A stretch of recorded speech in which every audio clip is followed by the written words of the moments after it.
I'm going to see if we're live on Facebook here. Hello, welcome everyone. Oh, yes, I do see it. So we wanted to bring you this special edition here of Successful Women Made Here. And we're talking all today about getting healthy and especially gaining immune fitness. So during this time of COVID-19, we hear the people who are most at risk are those with underlying health problems. And many of us are fortunate enough to be able to stay at home during this pandemic. But with doing that, we have two choices, okay? Are we going to now eat more junk food and lounge on the couch all day long? Or are we going to take this opportunity to get healthy and really learn how to boost our immune fitness? So I brought in the best of the best today to talk to us about that. I have Michelle Cardimen. She is a registered nurse. And your motto, Michelle, right, is change your habits, change your life. Absolutely. Mm-hmm. Yeah, well, welcome. So glad you're here with us. Yeah, thank you so much. I just want to especially thank you for giving someone like me a platform to talk about something like this, especially at this critical time, because I do feel like we do have choices in this matter. And unfortunately, with what's happening in the world around us, there's a lot of fear that's involved with what's happening. And I'd like to help people feel like they're more empowered to make some choices and make some changes that allows them to move beyond that fear and work from a place of control and knowing that we all have choices in what we do and what we're choosing to do at this time, and also what we're choosing to do with our health. Exactly. And you know that better than anyone because you've been a registered nurse, mm-hmm. and you call yourself a functional medicine coach. And I know we'll get into mm-hmm. that too, of what that actually means, with a focus on holistic health. Mm-hmm. And you're also the founder of astepawaycoaching.com. And you're in my women's group, Successful Women Made Here. So I know you well. And we've interviewed you live at our events before. So I really wanted to touch base with you on this and what it actually, how we can gain immunity. And I think that is even what's so key. I know that one of the main things you shared with me earlier was about how we can boost our immunity. And actually, I love the term that you even gave it, was immune fitness. Mm-hmm. And I think that is even really key here. But before we get into that, I know you have a few steps that you want to share with everybody about how to gain that immune fitness. Let's share a little bit of your backstory first, that you went from being exhausted all the time, right? Too mm-hmm. tired to even feel like you exercise, and that you had brain fog and your skin was breaking out, right? And you even had gastrointestinal issues, things like that, which really led you on this precise course of really helping others with their functional health. So maybe share a little bit of your background. Right. I would love to. And I think it starts back with, I'm a registered nurse, and I've been working in that field for over 30 years. And as a registered nurse working night shift, I was not taking as good of care of myself as I could have. And early in my marriage, I was probably on 12 to 15 different medications, all, more respiratory, sinus congestion, a lot of issues, and never really resolved any of those issues. And as time went on and I didn't really deal with some of those underlying issues, they just expanded into more. I had more issues with, like we were talking about, they were mostly hormonal imbalances that were causing some of the skin breakouts that I had. But I was seeing a gastroenterologist. I was seeing a cardiologist for heart palpitations. I was seeing an allergist. I was seeing a dermatologist. I was seeing my regular gynecologist. I was seeing, just this whole plethora of people. And every single doctor that I was seeing was dealing with one organ system, and they would give me one or two medications. And when you have 4 or 5 different doctors that are all giving you different prescriptions, those prescriptions add up. The side effects of those medications add up, and nobody addressed the underlying issues of what was happening. And it took years of... You're young. And you're young even, and yet you found yourself, seeing all these different specialists, which I think probably happens to a lot of people, like you said, and then next thing you know, you're on 5 medications. Right, or more. And Yeah. the medications have Side effects, effects. and they have Hmm. depletions in what your body needs as cofactors and different vitamins. So every medication comes with a cost. And it took a lot of years of me searching for answers and finding different modalities and working more with integrative doctors and functional medicine practitioners, when I just finally got to a place where I thought, I'm not getting all of the answers that I need. So I need to fix myself before I can even think about how I can help somebody else. And that's where I became a health coach, but it's more the functional medicine platform where I feel like we can really get to the root cause issues. So instead of dealing with the superficial, what's happening on the outside, like the actual symptom of high cholesterol, we can actually look at your genetics, your environment. We can look at what's happening from an infection standpoint or an allergy standpoint, and we can fix the underlying cause. And then when you fix the underlying cause, all of those external symptoms, they just start going away. This is so important, right? To get at the root of the issue, because I do think a lot of times we mask it so much, or we just calm the symptoms, like you said, with one medication, or also numbing ourselves with, maybe it's even just taking a few pills or having an extra drink, right? To think that you just numb yourself. Right. But I love the idea of, let's really get at the root of this, and also in addressing gaining immunity fitness. Because like you said, I mean, that's unfortunately those who are most susceptible right now during this whole COVID-19 is those who have underlying issues. So let's go ahead and address one of the first ones. And I love how you even several call this comorbidities. I can't say that word very well. Yeah. Yeah.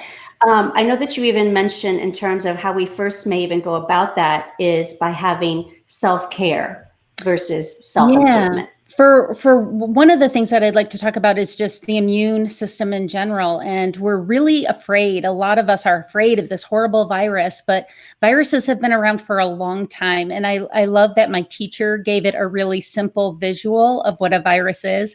And she said, imagine a ball of yarn in a protein Ziploc bag that sometimes travels in a fat sack. And that this is what COVID-19 is it's a virus that has the yarn represents the genetic RNA. And when it comes into our body, and this one happens to be very susceptible to soap and water, that helps dissolve that fat sac. But when the virus enters our body, it attaches to a receptor site in our body. And then the RNA actually goes into our cells. It needs a host. So viruses in and of themselves can do nothing. They need a host in order to do something. And what's important is that we protect our immune health so that our response is appropriate and regulated, and not too much or too little for that particular threat. But also understanding that our genome is made up of 8% viruses. So even when this is all said and done, when we all get out of our quarantine or our distancing behaviors, we have to realize that viruses are a part of what we're going to encounter forever. So that building our immune health is one of the very most important things that we can do to give us power and control, because with that challenge comes growth within each one of us and the ability to become stronger as a person. Okay, So it's a this is fabulous, and actually strength. Yeah, let's unpack a little bit of this. That was gold, what you just shared there. So I really want to unpack some of those things that you said. First off, you mentioned how 8% of our genetic makeup is that we carry viruses, right? Or that we carry viruses. So it's natural. It's actually, and I love how you said we don't have to fear that. It's really part of who we are. So it's a matter of just building up the immunity so that we can handle the other viruses that come our way, that it's not uncommon and it's okay for us to actually live with viruses. So it's a matter of how can we best fight that off. And so let's challenge that then a little bit. So and you mentioned in terms of not freezing, I think also. So it's fear and it's anxiety, but that if we can instead control, that we know that we can be in control We of can make, how we carry yeah, that on. we can make a choice of what we're doing to either build up our immune system or actually make it more vulnerable. And that's the one side of it, is how can we improve our immune system? The other side of it is how can we prevent some of those other disease processes that when people have 2 or 3 disease processes, their body doesn't have the reserve or the fitness in order to be able to face that particular challenge. And somebody who has more immune fitness is going to do well even with this particular virus. Okay, so in that self-care, that one of them is the physical aspect. So yeah, what do we do in that to build up our immunity? Yeah, and what I'd like to take a moment to just explain that there are so many people who feel like this is an opportunity for self-improvement, right? Self-improvement are the things that we do that help us to get better. They help us to have a better memory or better endurance or, run faster. But self-improvement also has a little bit of a perfectionist personification in that you feel like I need to be fixed, or I'm not good enough. I need to be better. And I think when we look at things from a self-care standpoint, it's really more along the lines of the things that you're doing that are enabling your body to respond in an optimal way as it relates to your health. So they're the choices that you're making to care for your body. And that seems a lot less stressful than self-improvement. Self-improvement almost seems like another thing I have to check off my to-do list rather than something I'm doing to nourish and take care of myself in this time. That's such a great viewpoint, because when I think also self-improvement, and I've done this to myself since we've all been quarantined, is I thought, oh, this is the great time for me to lose 5 pounds. This is a great time for me to, put in my yoga tape every day. And, I have a couple of days, but I haven't really lived up to that. And then I feel let down or disappointed with myself. And instead of thinking self-improvement right now, maybe I do just need to think of self-care, that it's more the mental, how are we taking all this in, that our different way of life, and kids being around all the time, family being around all the time, that, it's a different world than what we had just a few weeks ago, or a month ago. Yeah. So I like the aspect of self-care versus self-improvement. Right, because if you think about it, self-care, if you're going to go outside for a run, are you going to try to be faster, stronger, better? Or are you going out because you like the feeling of the sun on your skin, and you like the air in your lungs, and you like to connect with nature, and you're reducing some stress while you're out there? So that's a self-care activity. And if you do self-care for 30 days, it still becomes a habit rather than it being, I want to get better, stronger, faster. You're still moving in that direction. And does that actually build our immunity better, to just focus on self-care rather than, because the self-improvement might actually be more of a strain? It might be stressful. Some people might look at it as, and also you might not be listening to what your body needs in the moment. There are a lot of times when people need to take a nap. Their body is telling them that they need some extra rest. This is a perfect example. This time in all of our lives, sleep is one of the most important things that we can do to heal.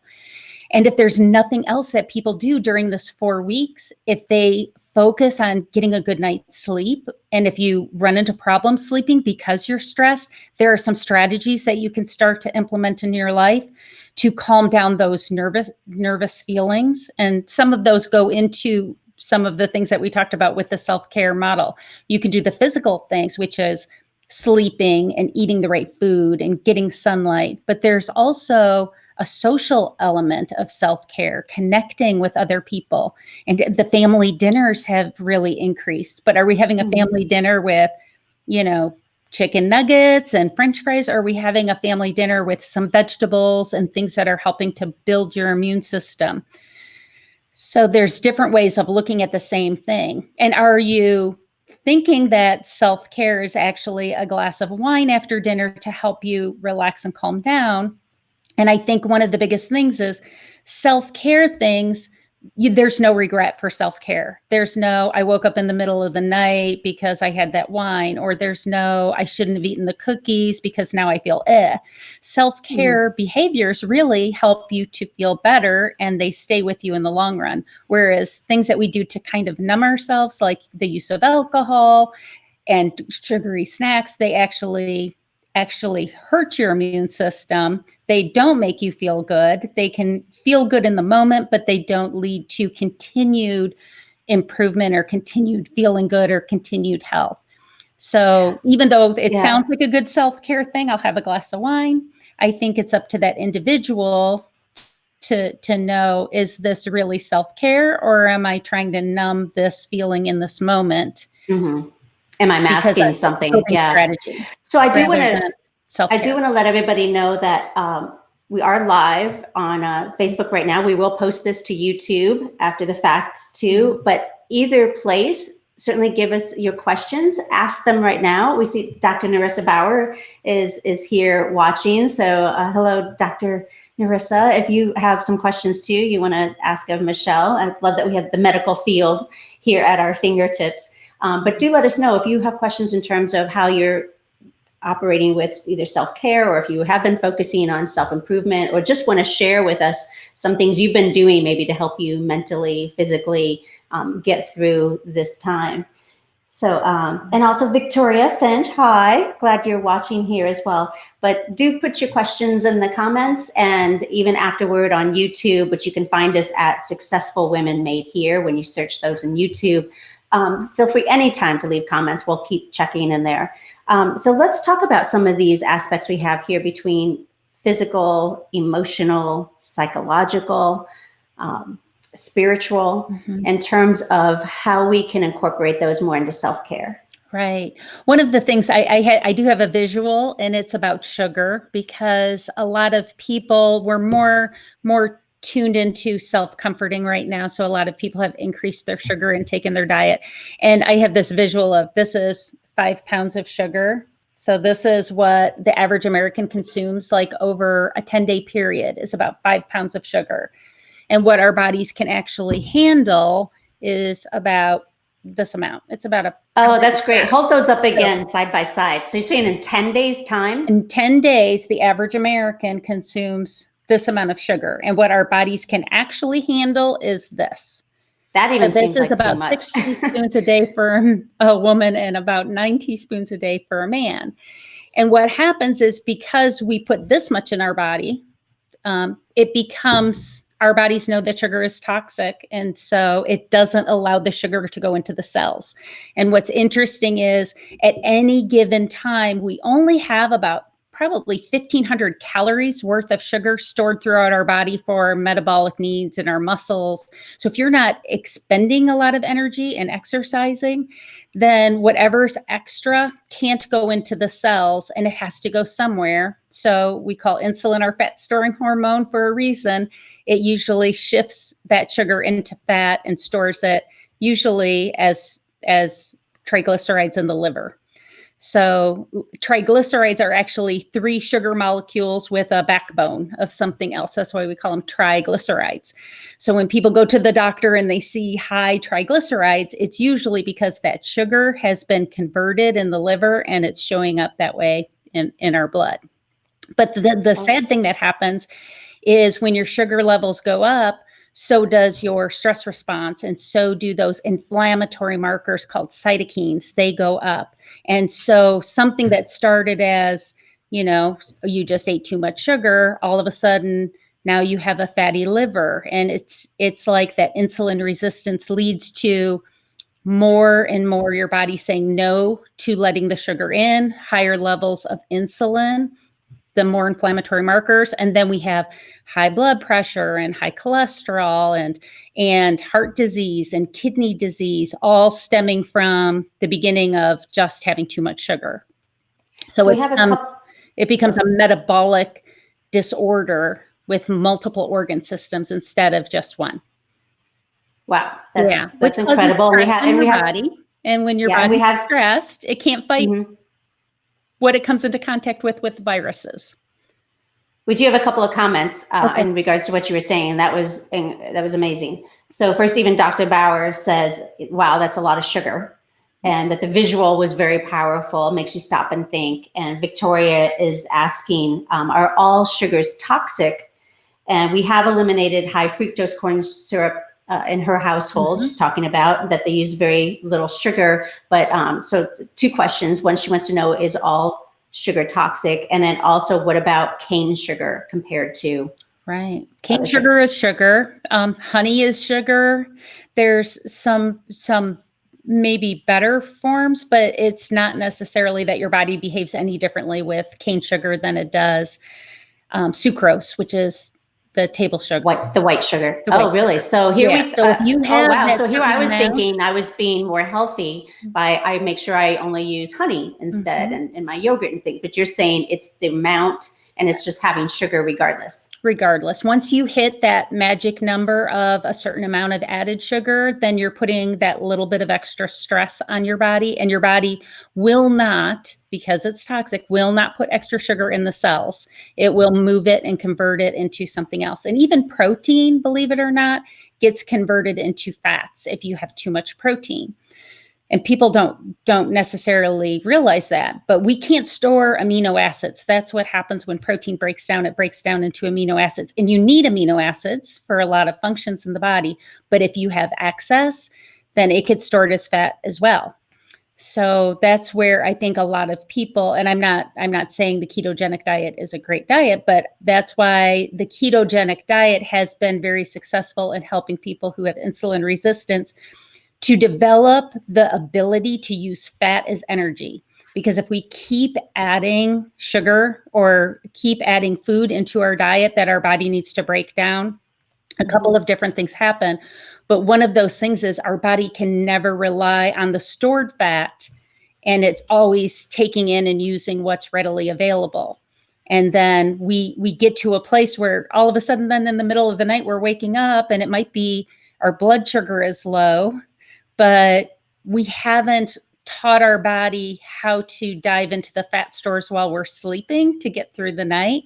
And that's why the whole trend with teaching us a little bit of, strategic intermittent fasting in order to train our body to kind of fluctuate between using what's readily available and using those fat stores for energy. Okay, so is that the key? Right, because I heard a lot of things, like we have to make sure that the sugar doesn't go over the 60 teaspoons or so for women per day. But that's even kind of hard to know, I would think, exactly how, because it's so hidden in so many foods. Or even when I think I'm having sugar-free, like I love my coffee creamers and such, but I think even when I've noticed on the label, even if it says sugar-free, it's not totally sugar-free. Or especially the ones that say the sugar-free items can still elevate your insulin, even if they don't elevate your blood sugar, which is kind of a weird concept. But I think it's something for people to keep in mind too, is it's the extra insulin that's floating around that's so inflammatory. And it probably takes 5 to 10 years of this insulin resistance to actually show up as high blood sugars. So it's not something that the minute you have insulin resistance, your body compensates for a long time before it gets to a place where your blood sugar, it can't handle it anymore and your blood sugars start becoming elevated. So you mentioned fasting. Is that the real key, along with monitoring and realizing how much sugar we're putting into our body? But and when we fast, how long, how often? Yeah, I think there are certain people that are not good candidates for fasting, and it depends on their underlying conditions. If they've already got a lot of stress on their body, they may not be a good candidate for fasting. But if it's somebody that's just dealing with blood sugars, I would say a strategic, even 1 day a week of fasting for 12 to 14 hours. So it could be from dinner one night into a late breakfast. So a Friday night going into Saturday ends up being a really good time, because this is actually the perfect time to practice some intermittent fasting. The other Although thing it's hard, it's hard though, because now we got the kitchen here all 24/7. The other thing that a lot of people, and I didn't know this until probably a year ago, is we have a system in our body called the migrating motor complex. And it's about 5 hours after you've eaten, there's like a wave that goes through your intestines. And it actually helps your body to clear of extra hormones and toxins and the food that's not been great, digested all the way. And so many of us have gotten used to grazing a little bit all the time. But if we could even learn to give ourselves a little bit more time between meals, at least 3 hours, 5 hours would be optimal. That would really go a long way in helping people to digest and their body to work through some of those things that it needs to get rid of. So I have two thoughts on that. Extra toxins, extra hormones. One of those is, I know we've also heard it's good to eat something every 3 hours, like eating lighter throughout the day or snacking. Is that true as well? Or you were saying it's better to go maybe more like 5 hours? I think minimum 3. If you can stretch it to 4 or 5, there's more benefit. And of course, we get that during the night. So we're at least giving our bodies that one chance when we sleep to go through that entire process. But I didn't realize the importance of that. But again, it's one of those mechanisms that if we keep feeding our body and feeding our body and feeding our body, it has to work. And so a lot of people have allergies to foods that they're not aware of. And if you keep introducing these foods on a regular basis, you're causing inflammation all the time in those particular people. And if we allow the body a chance to rest for a period of time, your body doesn't have to work so hard on what you're putting in. It can remedy and fix things that are already present. So regulating your blood sugar, getting rid of some of that extra insulin, getting rid of extra estrogen. So how do we do that? And what are some key foods that you think really help clean the body out? Well, I think for sure, 100%, we need to have a lot of fresh food, a lot of vegetables and fruits and everything. And our body has this really great detoxification process, but it's like 3 stages of detoxification. And things like caffeine push us quickly through phase 1 detoxification, but then it can get stuck if we don't have the fruits and the vegetables to push it through phase 2. So when things get stuck between phase 1 and phase 2, then that's where you have oxidative damage. And that's where sometimes the people that are dealing with this virus, that's why they're having problems, is because they've got a lot of already oxidative stress that's present in their bodies. And so one of the things that I do right away is I work with people to have an understanding of how is your body detoxing? What can we do to support this mechanism that's so important? And then how do we allow your body to move from phase 1 to phase 2 and then get it out of your body? So I want to make sure people are going to the bathroom. I mean, it sounds so simple, but if they're not sweating, if they're not drinking enough and peeing, if they're not having bowel movements every day, then those toxins just hang around and then they gum up the system again. They almost get reabsorbed. And then your body is dealing with the toxins instead of dealing with something like a virus.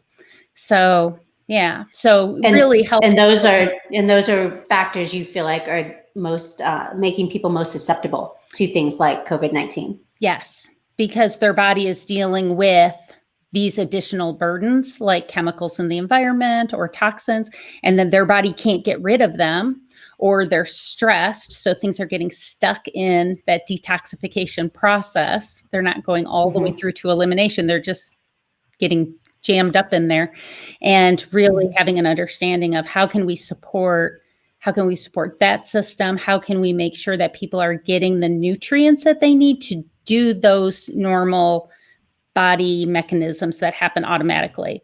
If you don't have enough of certain vitamins or cofactors, like glutathione is a big word, but that's something that our body uses to help detoxify. Methionine. I mean, there's all sorts of different mechanisms that we get through different foods that we're eating. And so, and those 2 items are mostly in what kind of foods? Like Glutathione is actually produced from another product in our body called N-acetylcysteine, which is an amino acid. So sometimes those come through with protein. We break them down into amino acids. And then certain vitamins like vitamin B12 and folate. And there are things that, like as a functional medicine practitioner, that we can look at in their laboratory values to see whether or not there's a deficiency at play.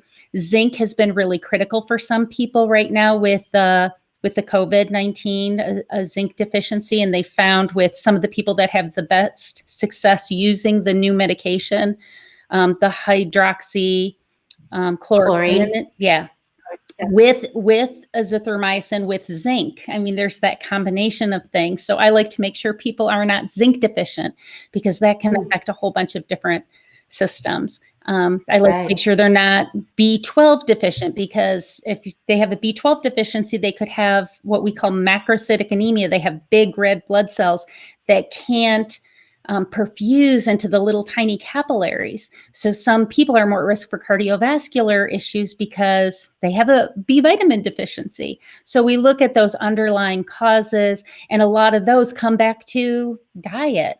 They come back to diet, and they come back to, are you on medications that are further depleting some of those things that could really help your body to work more efficiently? We have heard a lot about vitamin D. Vitamin D, and we live in the north, so vitamin D is so critical for our immune function, but it's also so important for bone health and other things that we do. It actually is a hormone. It's not really a vitamin. It acts like a hormone in our body. Vitamin D does. And that's often sunlight too, right? And then also, I know you and I, we were talking about melatonin earlier and how important that is, especially combating COVID-19. Right. And that was one of the theories of one of the articles that I've just recently read, was that it's affected the young people less because they generally have more melatonin than the elderly. And one of the things that we can do as we get older, our melatonin kind of drops off and we don't really pay attention to why. But one of the best things that you can do is get sunlight in the morning and stimulate serotonin, which then goes to your pineal gland, and it needs vitamin B6 to do a good job converting to melatonin. And, that helps you to balance your circadian rhythm and sleep at night. And again, sleep is important for healing. So if we can focus on all these little mechanisms that are in place all the time, we can improve our immune system. And it starts with sunlight, is that you said, getting out. Luckily, the weather's getting better. But do you recommend then people also just take melatonin in a pill form, or I know it comes in liquid? Yeah, right now, I mean, it's up to that individual. I think that, melatonin, I don't like it necessarily long-term, but if people are right now very anxious and they don't feel like they're getting a good night's sleep, I think now is a perfect time to try it a little bit. And I had heard 0.5 milligrams, but then I've also heard as much as, 1 or 2 or 3. I think sometimes less is more. But I don't think it's necessarily a bad thing to do at this particular time, to just add a little bit. Yeah. Just let's touch on deficient. Right. Let's touch a little bit too on the other aspects and whether we want to group them together, but emotionally, psychologically, in terms of you being a functional medicine coach as that. Right. How are you helping people right now combat a lot of the anxieties and fears? Well, it's one thing to visit that place. It's another thing to live there, unpack and stay in a sad, anxious, or depressed place. And I think one of the things that we can do best right now is to focus on the here and now, because I think anxiety and fear is always about the future. And if you're thinking about what's happening in the moment and focusing on what do I have to be grateful for right now in this moment? And so I think a gratitude journal is a great way to start. I think also just meditation. Meditation does something really amazing. It helps we were talking about sleep. meditation helps to strengthen our vagal nerve. And this vagal nerve is like a silver cord that runs through our body and innervates every organ system. And if we meditate, it helps almost condition the pineal gland, which makes the melatonin. So things that are really good that increase that vagal tone in our body, that silver thread that kind of runs through us, are things like singing and laughter and yoga. And those all are the things that help strengthen our vagal nerve. And what that does is it helps us to shift from stress to calm. Because when we're in a stress state, it releases a lot of that stress hormone called cortisol. And we don't want a lot of stress. When we are stressed, our body doesn't work the same way. We don't digest our food the same way. We don't sleep the same way. So if we can sing and laugh, we can increase this vagal tone, and we can actually shift more into a parasympathetic or a calm state. And just, that's the place where our body and our immune system is going to function more optimally. When you're stressed, your immune system does not work as well. That's such a great point, and probably why we all love right now that so many of the celebrities are singing to us on live, doing these live concerts from their living room.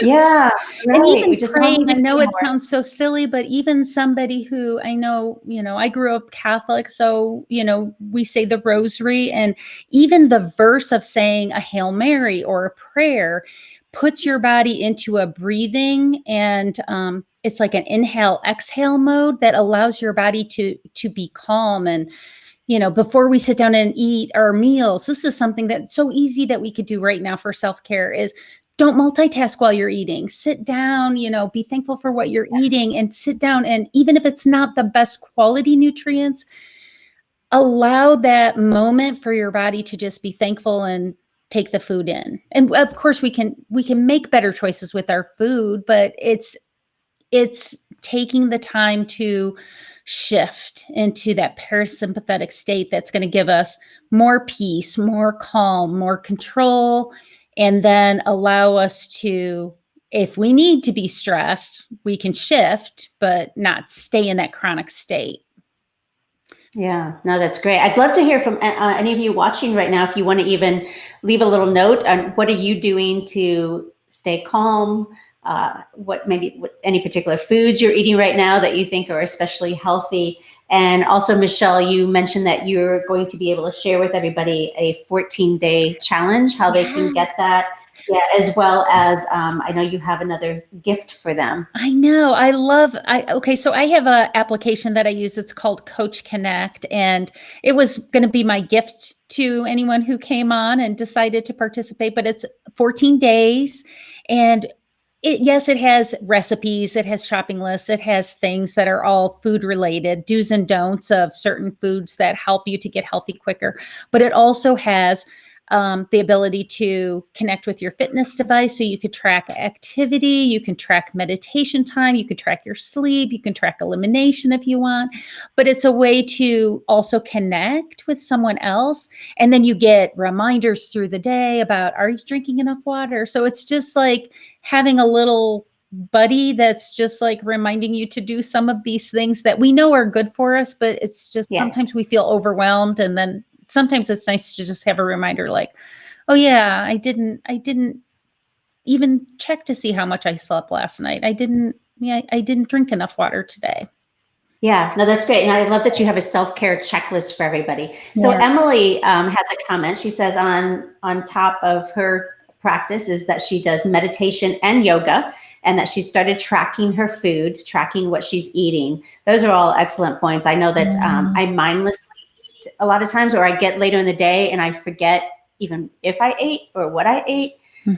So I think that's a good idea to be more mindful of that. Thanks, Emily, for your input. And that's what your self-care checklist would help everybody do. Yeah, right, Michelle? It just focuses on some of those things and how we can incorporate the physical, the emotional, the psychological, the spiritual, all of those different things into our daily practice.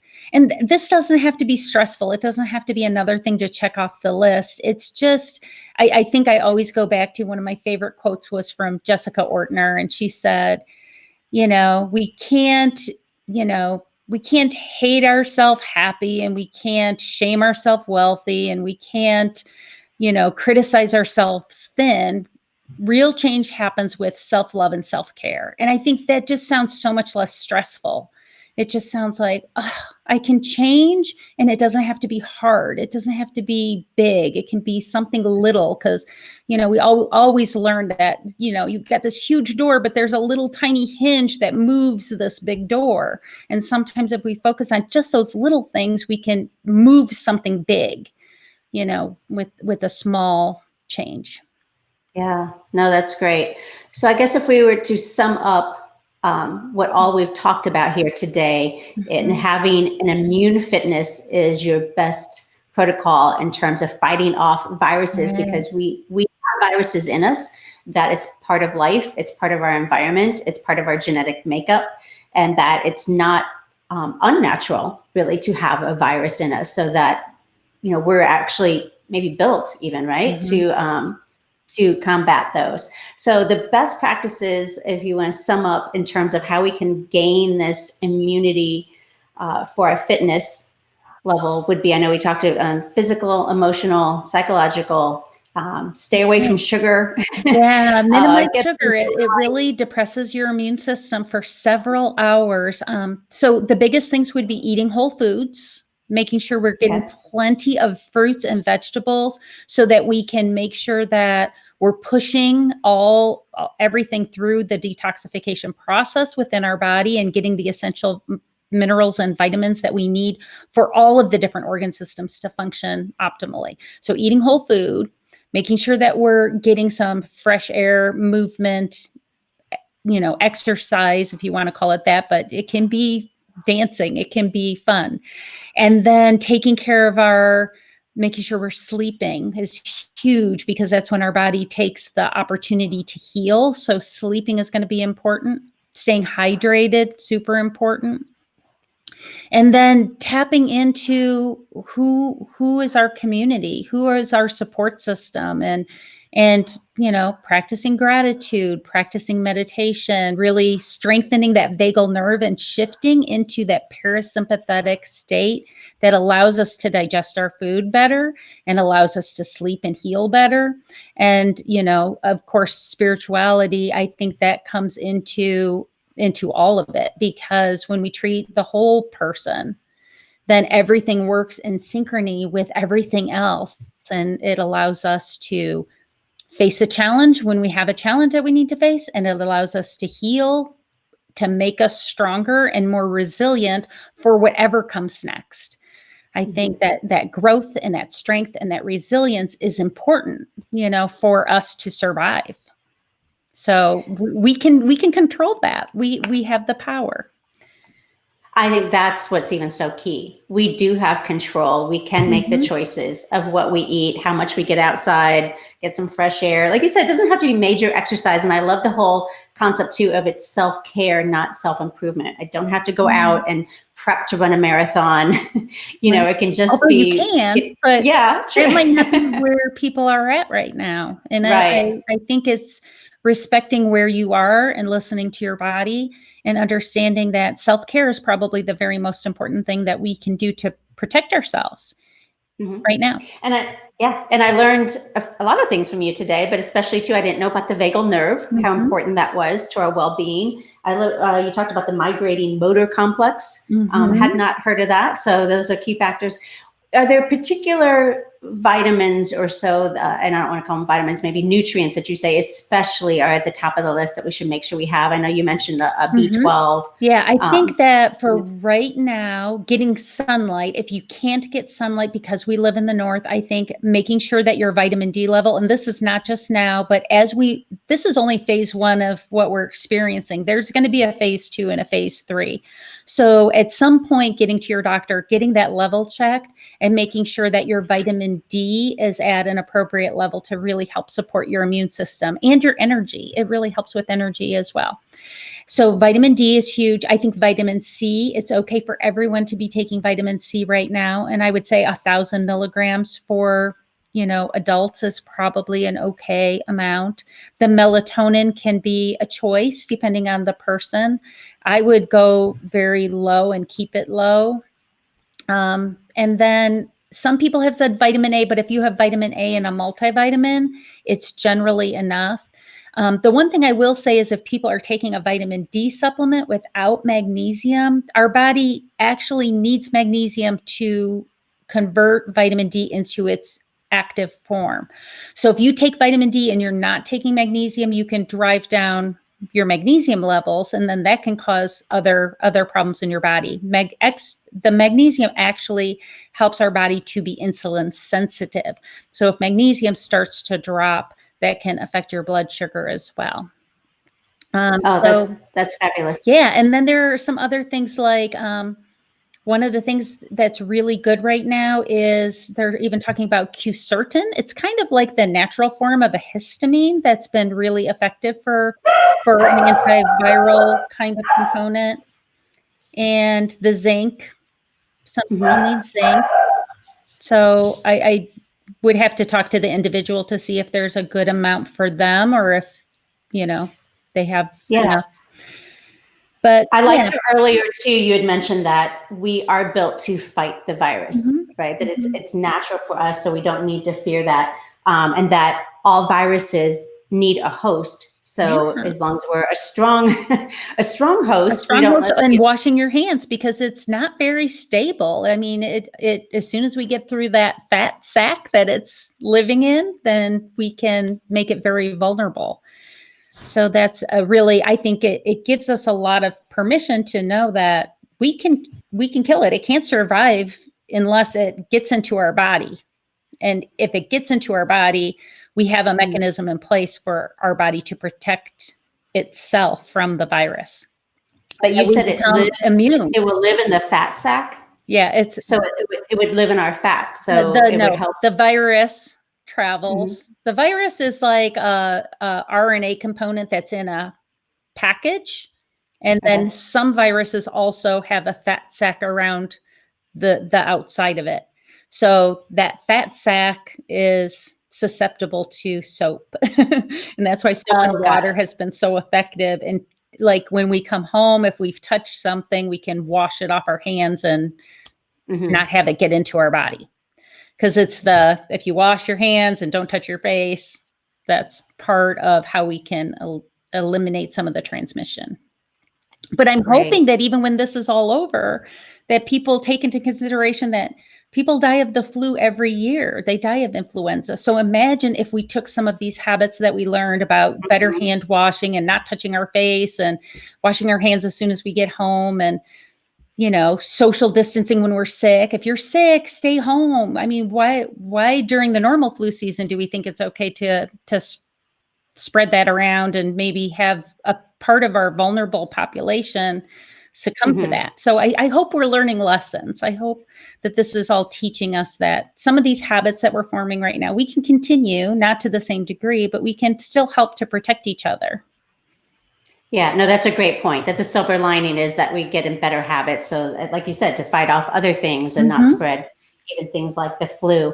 Well, we appreciate that you're offering everybody a 14-day health challenge that they can get with you, then get your self checklist, or if they even want to go deeper into their own personal health with you, that they can find you at stepawaycoaching.com. Absolutely. And, it's my love. It's my passion to help work with people to dig deep and problem solve so that they can thrive, not just survive, but thrive.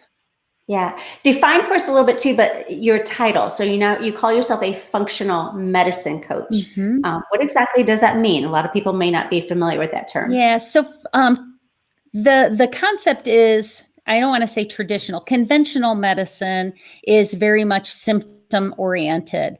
When you add functional medicine to any title, whether it's a functional medicine practitioner or nurse practitioner, what you're basically saying is you have an understanding of how the human body works and getting to those root cause issues. So you're not just dealing with somebody's constipation, you're finding out why. You're not just dealing with somebody's cholesterol, you're finding out why their cholesterol is high.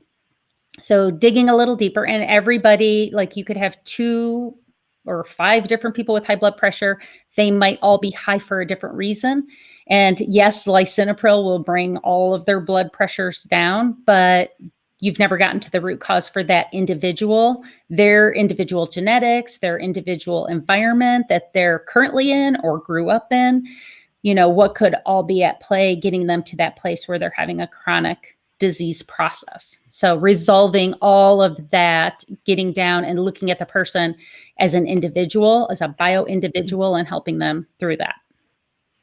Yeah, that's great. So as opposed to just popping another pill, it's getting at the root of the issue so that hopefully you don't need any of those medicines. Because Right. they And usually have sometimes we other do, and symptoms. pharmaceuticals are not bad. It's just Yeah, sometimes we rely on them because they're quick and easy, and then we don't have to change anything.